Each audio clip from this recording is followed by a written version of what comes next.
नमस्कार दोस्तों। सीटीईटी की तैयारी कर रहे मेरे सभी भावी शिक्षक दोस्तों का बहुत बहुत स्वागत है।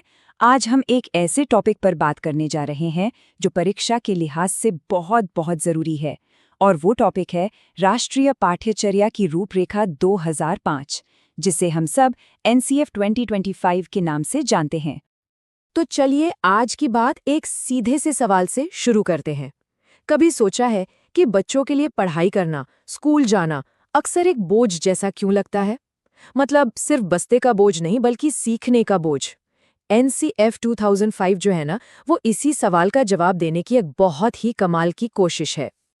तो सबसे पहले ये समझते हैं कि आखिर ये एनसीएफ 2005 है क्या। देखिए, इसे आप शिक्षा के लिए एक नक्शा समझ लीजिए। हाँ, एक ऐसा नक्शा जो हमें उस रास्ते पर ले जाता है जहाँ सीखना कोई मजबूरी या बोझ नहीं बल्कि एक मज़ेदार सफ़र बन जाए। अगर मैं आपको बिल्कुल आसान शब्दों में बताऊं तो एनसीएफ 2005 एनसीईआरटी का तैयार किया हुआ एक दस्तावेज है। इसको ऐसे समझिए जैसे खाना बनाने की कोई रेसिपी बुक होती है। वो आपको बताती है कि अच्छा खाना कैसे बना सकते हैं, पर आपको हर नियम मानने पर मजबूर तो नहीं करती है ना। बिल्कुल वैसे ही ये एक गाइडलाइन है जो बताती है कि हमारे देश में स्कूली शिक्षा कैसी होनी चाहिए ताकि वो बच्चों के लिए बेहतर बन सके। और ये है सबसे ज़रूरी लाइन जो परीक्षा में सीधी सीधी पूछी जाती है। इस पूरी रूपरेखा के केंद्र में, मतलब इसके दिल में, सिर्फ और सिर्फ बच्चा है। सारी की सारी शिक्षा, सारे नियम, सारी एक्टिविटीज़ बच्चे के ही आसपास घूमनी चाहिए। अच्छा, अब ये देखते हैं कि ये पूरा ढांचा किन बड़े विचारों पर खड़ा है।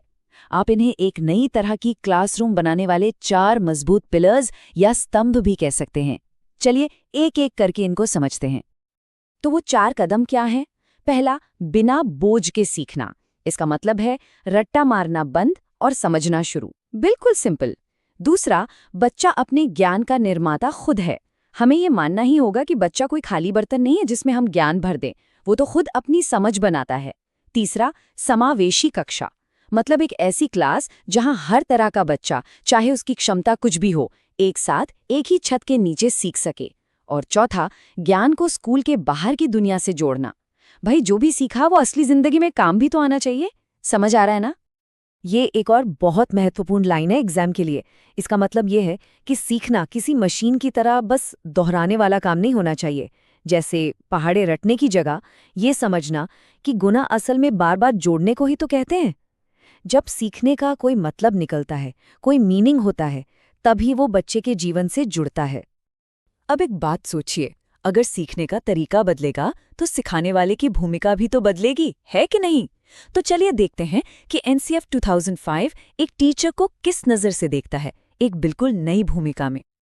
जरा इस स्लाइड पर एक नज़र डालिए। फर्क आपको बिल्कुल साफ दिखेगा। पुराने तरीके में टीचर एक अथॉरिटी था जो बस लेक्चर देता था, लेकिन एनसीएफ के तरीके में टीचर एक फैसिलिटेटर है, यानी सुविधादाता। वो सिर्फ जानकारी देता नहीं बल्कि बच्चों को जानकारी तक पहुंचने में मदद करता है। वो एक गाइड है, एक दोस्त है, एक सपोर्टर है।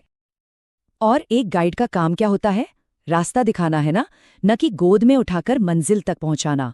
तो शिक्षक को बच्चों को खुद सोचने के लिए, सवाल पूछने के लिए उकसाना है, उन्हें प्रोत्साहित करना है ताकि उनकी अपनी एक समझ बन सके। एनसीएफ 2005 सिर्फ कैसे पढ़ाना है ये नहीं बताता, बल्कि वो क्या पढ़ाना है इसमें भी बड़े बदलाव की बात करता है। पाठ्यक्रम को, मतलब सिलेबस को, लचीला होना चाहिए ताकि बच्चों पर तनाव कम हो। उनकी अपनी भाषा, उनके आसपास का जो माहौल है, उसे भी पाठ्यक्रम में जगह मिलनी चाहिए। हर बच्चे के लिए एक ही जैसा सख्त पाठ्यक्रम ठीक नहीं है। वो तो एक साइज की शर्ट की तरह है जो सबको फिट नहीं आ सकती। और ये देखिए, फिर से वही सबसे महत्वपूर्ण बात, अगर स्कूल में सीखी गई जमा घटा बच्चे को दुकान पर हिसाब करने में मदद नहीं कर रही, तो वो ज्ञान अधूरा है। असली शिक्षा तो वही है जो जीवन से जुड़े, जो काम आए। चलिए अब इस पहेली का आखिरी टुकड़ा भी जोड़ते हैं। हमने सीख लिया, सिखा भी दिया, पर ये कैसे पता चलेगा कि बच्चा सच में कुछ सीख भी रहा है या नहीं? मतलब उसका मूल्यांकन या असेसमेंट कैसे हो? एनसीएफ कहता है कि परीक्षा साल के अंत में होने वाला कोई डरावना इवेंट नहीं होना चाहिए। मूल्यांकन यानी असेसमेंट लगातार चलना चाहिए ताकि टीचर को पता चले कि बच्चे को कहाँ मदद की ज़रूरत है। इसका मकसद बच्चे पर पास या फेल का ठप्पा लगाना नहीं, बल्कि सीखने सिखाने की प्रक्रिया में सुधार करना है। इस बात को गांठ बांध लीजिए। एनसीएफ 2005 के अनुसार सीखने की जो प्रक्रिया है वो हमेशा हमेशा अंकों से ज्यादा महत्वपूर्ण होती है। बच्चा कितना सीखा ये जरूरी है, न कि उसे कितने नंबर मिले। चलिए अब एक बार जल्दी से इन सभी जरूरी बातों को दोहरा लेते हैं ताकि ये आपके दिमाग में अच्छे से बैठ जाएं। सबसे पहला और सबसे जरूरी शब्द बाल केंद्रित, यानी हर चीज बच्चे के लिए। दूसरा मूल मंत्र क्या था? बिना बोझ के सीखना। याद है ना? रटना नहीं है, समझना है। तीसरा, शिक्षक की नई भूमिका।